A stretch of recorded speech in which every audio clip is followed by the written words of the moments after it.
तकबीर में कलमा में नमाजों में अज़ा में,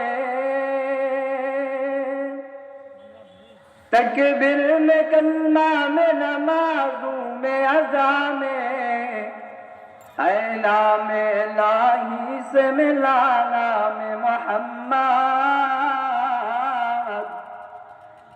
ऐला में लाही से मिलाना में मोहम्मद। फरमाते हैं आदम को मुझे खुल्द तरी में, लिखा हुआ तू बाब में लाना में मोहम्मद, लिखा हुआ तू बाब में लाना में मोहम्मद। প্রধান মেহমান এসে গেছেন, কথা বলবেন। আপনারা যদি আমার কথাগুলো মনোযোগ সহকারে শোনেন তো ইনশাআল্লাহ আশা করি আজকের এই মাহফিল কামিয়াব হয়ে যাবে। কথা বুঝতে পারছেন?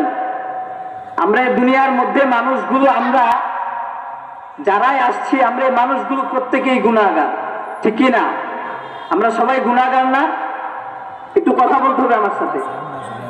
আল্লাহ তাআলা আমাদেরকে পাঠাইছে, তো ফেরেশতারা আল্লাহ তাআলাকে প্রশ্ন করেছিল যে মানুষ কেন আপনি দুনিয়াতে পাঠাচ্ছেন? আমরা ফেরেশতারাই তো আপনার হুকুম হাকাম সবগুলো মান্য করতেছি।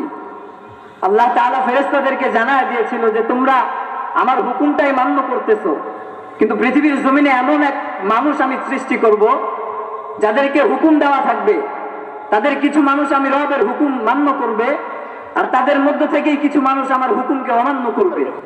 তো এই অমান্য করা মানুষগুলোর পথ আল্লাহ তাআলা আল্লাহর নবীর মাধ্যমে, হাদিসের মাধ্যমে জানায় দিছে। তিরমিজি শরীফের হাদিস, আল্লাহ তাআলা এই যে আমরা যারা গুনাহগার মানুষ আছি, আল্লাহ এই মানুষগুলোকে ডাক দিয়া বলতেছে, ইয়া ইবনে আদম লাউ বালাগাত যুনুবুকা আনানাস সামা, ইয়া ইবনে আদম লাউ বালাগাত যুনুবুকা আনানাস সামা সুম্মা ইস্তাগফারতানি লাগাফারতু লাক। আল্লাহ তাআলা বলে, হে বনি আদম, যদি তোমাদের গুনাহ করতে করতে আকাশের মেঘমালা পর্যন্ত পৌঁছে যায়, সুম্মা ইস্তাগফারতানি লাগাফারতু লাক, আমি মালিকের কাছে যদি দুই হাত তুলে তওবা করো, লাগাফারতু লাক, লামে তাকিদাই না, আল্লাহ জানায় দিছে আমি ওই মানুষগুলোকে তওবা করতে দেরি হবে, এই মানুষগুলোর তওবা কবুল করে নিষ্পাপ শিশু বানায়া দিতে আমি রবের দেরি হবে না। তাহলে আমরা প্রত্যেকটা মানুষ গুনাহগার।